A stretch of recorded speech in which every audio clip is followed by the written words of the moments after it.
안녕하세요. 사랑하는 나그네 교회 여러분, 그리고 하나님의 말씀을 기쁨으로 같이 읽어가는 그리스도 안의 형제 자매된 교회 여러분. 오늘 우리는 욥기 27장을 읽습니다. 27장은 어제 읽었던 26장에 이어지는 욥의 말입니다. 25장에서 빌닷이 세 번째로 욥을 정죄하며 논리를 폈는데, 이에 대해서 이제 욥이 반론을 피죠. 그 중에 내용이 이제 26장과 27장인데, 26장은 어제 살폈고 오늘은 27장을 통해서 내용을 이어가 보도록 하겠습니다. 욥은 하나님의 뜻을 알지도 못하고 자신을 정죄한 친구들을 오히려 정죄하는 내용으로 주장을 펼쳐갑니다. 지금까지 욥이 이제 주장한 내용은요, 자신이 무죄하다라는 내용을 첫 번째 설명했고, 두 번째로 도덕적으로 자신은 의롭다고 얘기했습니다. 무죄한 이유를 설명한 것이죠. 세 번째는 따라서 이제 자신이 받는 고통의 이유를 내가 알 수 없다, 이것을 얘기했습니다. 이게 욥의 주장입니다. 예컨대 욥기 6장 24절과 30절에 가게 되면, 내게 가르쳐서 나의 허물된 것을 깨닫게라. 내가 잠잠하겠다. 이렇게 얘기하고, 옳은 말이 어찌 그리 고통스러운고. 욥은 이제 친구들이 말 자체는 옳다는 걸 인정을 하는 것이죠. 근데 너희의 책망이 도대체 무엇을 향한 책망이냐라고 말하고 있는 겁니다. 자신에게 적용이 안 된다는 것이에요. 26절, 너희가 남의 말을 꾸짖을 생각을 하나 실망한 자의 말은 바람에 날아가니라. 적용되지 못하는 것이죠. 나에게 의미가 없이 헛된 말이라는 얘기를 하고 있는 겁니다. 그래서 29절에 가니까 너희는 돌이켜 행악자가 되지 말라. 아직도 나의 의가 건전히 돌아오라. 도리어 욥이 이제 그렇게 얘기하고 있는 것이고, 30절에 내 혀에 어찌 불의한 것이 있으랴, 내 미각이 어찌 속임을 분간하지 못하리라. 이렇게 욥은 주장했습니다. 욥은 친구들이 오히려 잘못됐다고 판단하고 있는 것이죠. 10장 2절과 6절 7절에 가면 욥은 계속 이렇게 말합니다. 2절에 내가 하나님께 아뢰오르니 나를 정죄하지 마시옵고 무슨 까닭으로 나와 더불어 변론하시는지 내게 알게 하옵소서. 6절 나의 허물을 찾으시며 나의 죄를 들춰내시나이까. 주께서는 내가 악하지 않은 줄을 아시나이다. 주의 손에서 나를 벗어나게 할 자도 없나이다. 하나님께 대하여 자신이 무엇으로 와 같이 나에게 이 고난을 주시는지를 말씀해 주옵소서. 이것이 친구들이 얘기하듯이 저의 죄 때문이라고 주장한 것이라고 말하는데, 그러하시다면 나의 허물과 죄를 드러내 주시옵소서. 그러나 주님은 악하지 않을 줄 내가 아오니, 주님은 내게 없는 죄와 허물을 들어 나에게 이 고난을 주신 것이 아닌 줄로 압니다. 주께서 고난을 내게 주실 때 누가 주의 손에서 벗어나겠습니까? 그러므로 이 고난으로 나를 정죄하는 것이 아니라면 어떤 뜻인지 말씀해 주시옵소서.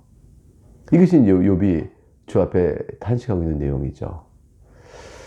이러한 친구들에게 이제 욥은 풍자에 이르되라는 보편적인 이 말은 무슨 말이냐면 보편적인 진리의 교훈을 들어 내가 말을 하되라는 뜻입니다. 이런 뜻은 욥은 이제 친구들을 내가 너희들을 가르치겠다.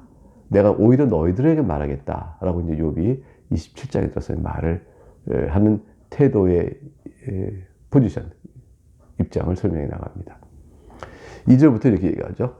하나님께서 나의 정당함을 인정하지 않으시고 나의 영혼을 괴롭게 하고 계시지만 내가 맹세하노니, 3절에서 말하듯이 내 생명 하나님의 기운 내게 있는서 나는 무죄를 주장할 것이다. 이것이 이제 2절부터 6절까지 내용 요약의 핵심입니다. 본문을 볼까요? 2절, 나의 정당함을 물리치신 하나님, 나의 영혼을 괴롭게 하신 전능자의 사심을 두고 맹세하노니. 3절, 나의 호흡이 아직 내 속에 완전히 있고 하나님의 숨결이 아직도 내 코에 있느니라. 4절, 결코 내 입술이 불의를 말하지 아니하며 내 혀가 거짓을 말하지 아니하리라. 5절, 나는 결코 너희를 옳다 하지 아니하겠고 내가 죽기 전에는 나의 온전함을 버리지 아니할 것이라. 6절, 내가 내 공의를 굳게 잡고 놓지 아니하리니 내 마음이 나의 생애를 비웃지 아니하리라. 2절의 말씀, 나의 정당함을 물리치신 하나님, 나의 영혼을 괴롭게 하신 전능자의 사심을 두고 맹세하노니 라는 말은 내가 여지껏 지금까지 도덕적으로 주님 앞에 정당하게 살아왔습니다. 그렇기 때문에 나는 의로운 자로 선포를 받을 만 하지 않습니까? 근데 하나님께서 나에게 이러한 괴로움을 더해 주시니 이것이 주님께서 나를 불의하다 말씀하신 것이 아니라면 어쩐 뜻이겠습니까? 이 얘기를 놓고 하나님께 지금 호소고 말하고 있는 것이죠. 나의 정당함을 물리치신 하나님이라는 말 속에는 이제 친구들의 정죄, 인과응보라는 원리를 놓고 얘기하는 거예요. 인과응보에 따라 나를 벌하셨다면 나는 정당하니 받을 수가 없는데, 그래도 벌을 주셨다면 나의 정당을 물리친 것이 아니겠습니까? 하나님, 근데 그것은 아니죠. 라는 뜻을 갖고 있는 거죠. 이것이 이제 욥이 하나님께 묻고 있는 질문이고, 친구도 이해하지 못하는 부분이에요. 3절에 나의 호흡이 아직 내 속에 완전히 있고 하나님 숨결이 아직도 내 코에 있느니라. 4절, 내가 결코 내 입술이 불의를 말하지 아니하며 내 혀가 거짓을 말하지 아니하리라. 무슨 뜻일까요? 간단히 말하면 나는 내가 살아있는 한, 코에 하나님의 주시는 호흡이 아직 붙어있는 한 나는 결코 불의와 거짓을 말하지 아니하리라. 이것이 여지껏 내가 살아온 삶이며 앞으로도 그럴 것이라는 것을 이제 욥이 주 앞에서 확실히 말하고 있고, 자신을 정죄한 친구들에 대해서 분명하게 선언하고 있는 것입니다. 5절과 6절에 가게 되면 나는 결코 너희를 옳다 하지 아니하겠고, 욥이 이제 이렇게 얘기해요. 내가 죽기 전에는 나의 온전함을 버리지 아니할 것이라. 6절, 내가 내 공의를 굳게 잡고 놓지 아니하리니 내 마음이 나의 생애를 비웃지 아니하리라. 그들이 나를 정죄함에 대해서 나는 결코 옳다고 인정하지 않을 것이라. 나는 오히려 너희를 옳다고 인정하지 않을 것이므로 너희가 나를 정죄하는 그 정죄로 너희가 정죄를 받을 것이라. 이게 욥의 단호한 선언이에요. 나는 죽기 전까지 나의 온전함, 순전함을 포기하거나 치우지 않을 것이다. 지금까지 순전하게 살아왔던 정당함을 다시 항반하면서 강력하게 이어가고 있죠. 나의 마음이 6절 하반절에 나의 생애를 비웃지 아니하리라. 이게 무슨 말일까요? 내 양심, 나의 지성, 나의 도덕성에 어떠한 가책의 마음이 조금도 없이 나는 살아왔으며, 그렇다고 말하는 나의 주장이 지금 나의 양심을 결코 책망하거나 비웃지 아니한다.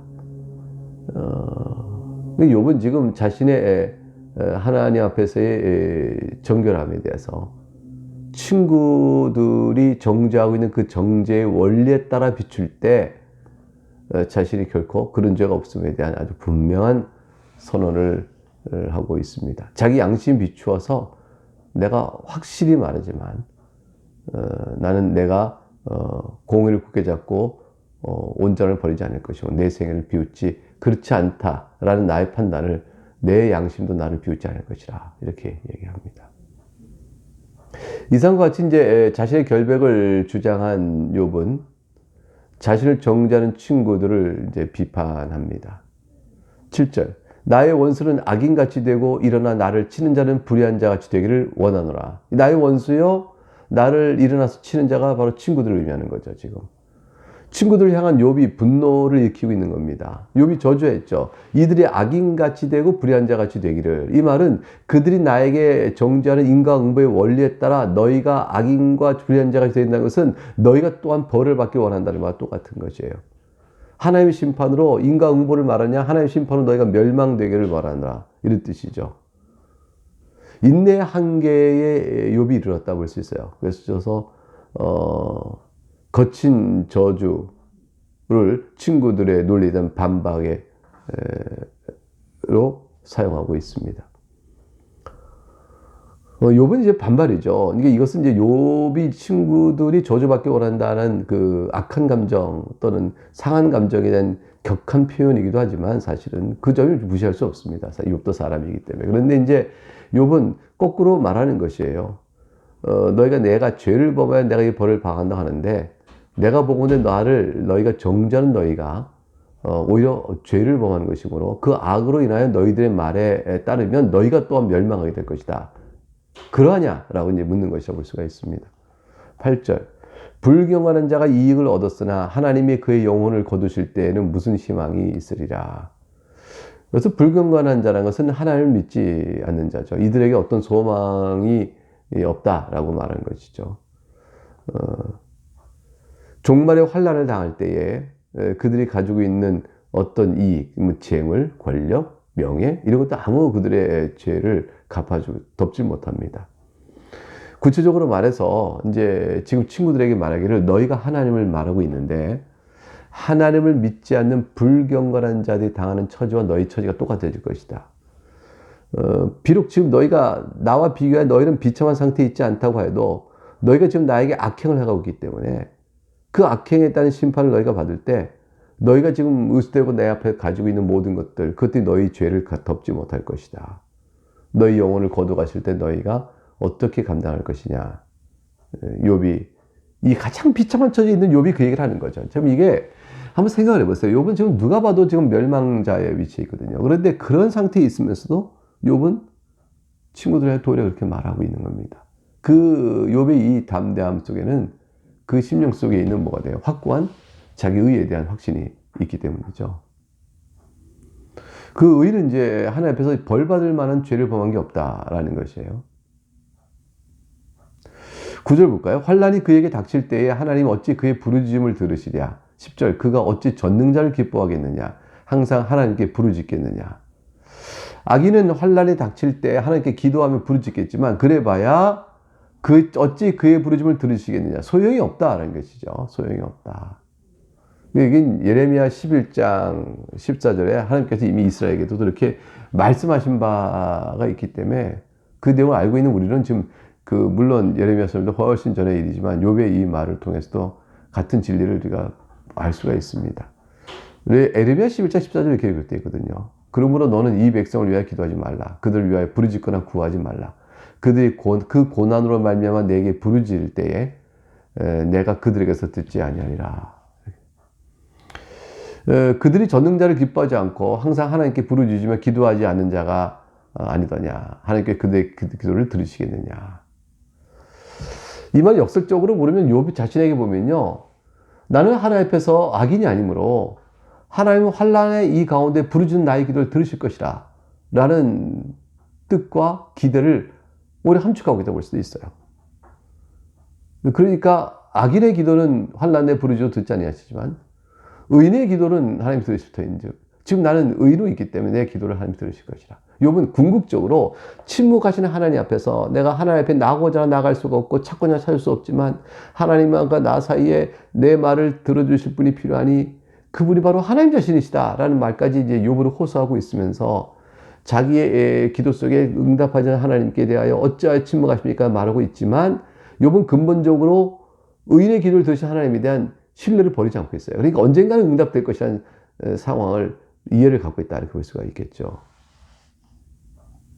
4절 11절부터 12절에 가게 되면 하나님의 솜씨를 내가 너에게 가르칠 것이요 전능자에게 있는 것을 내가 숨기지 아니하리라.